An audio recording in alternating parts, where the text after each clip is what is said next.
ప్రతీకారం తీర్చుకునేవాడి కన్నా క్షమించేవాడికి ఎక్కువ భయపడాలండి మనం. ఎందుకోసం తెలుసా? ప్రతీకారం తీర్చుకునేవాడు అప్పటికప్పుడు అయిపోతుంది, ఆ డీల్ అయిపోతుంది. ఓ మాట అంటే ఇంకో మాట అనేసారనుకోండి, ఇది అక్కడతో చెల్లు అయిపోయింది. నువ్వు ఒక మాట అన్న మౌనంగా ఉంటాడు చూసారా, అలాంటి వాళ్ళతో చాలా జాగ్రత్తగా ఉండాలి నువ్వు. ఎందుకోసం తెలుసా?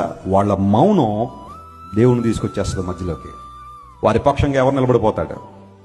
అందును బట్టే ప్రతీకారం తీర్చుకునేవాడికి ఎవడు భయపడక్కర్లేదండి ప్రపంచంలో. క్షమించే గుణం ఉన్నవాడికి భయపడాలట.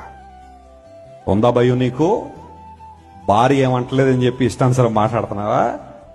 భర్త ఏమంటలేదు కానీ చెప్పి ఇష్టానుసారం వారు అనలేక కాదు, వారు దేవుని మధ్యలో పెట్టాలనుకున్నారు కాబట్టి మౌనంగా ఉన్నారు.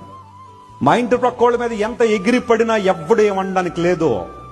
నా ఇష్టానుసారం ఎగురుతానంటావా? వాళ్ళు కూడా నీలాగా ఎందుకు ఎగరట్లేదో తెలుసా? వారు దేవుని మధ్యలో పెట్టాలనుకున్నారు కాబట్టి.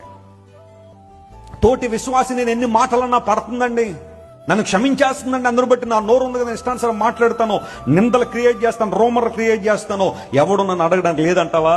వాళ్ళని క్షమిస్తున్నారంటే అర్థం ఏంటో తెలుసా? దేవుణ్ణి ఆ వ్యాధ్యానికి తీసుకొచ్చేశారు, దేవునికి ఆ వ్యాధ్యాన్ని అప్పగించేశారు. అందులో బట్టి ప్రతీకారం తీర్చుకునేవాడికి ఎప్పుడు నువ్వు భయపడక్కర్లా, క్షమించేవాడికి మాత్రం భయపడాలి. ఎందుకంటే ప్రభు వారి పక్షాన పోరాడతాడు.